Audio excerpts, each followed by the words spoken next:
Hi guys, welcome back to a new episode of Appst Academy.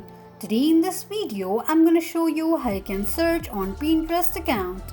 Keep watching the video till the end.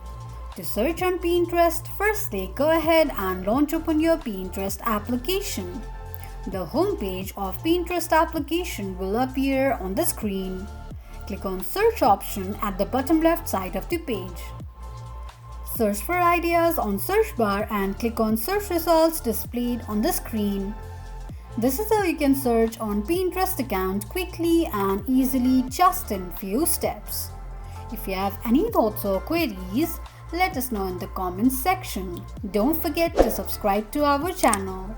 Also press the notification bell icon so that YouTube will notify you whenever we post a new video.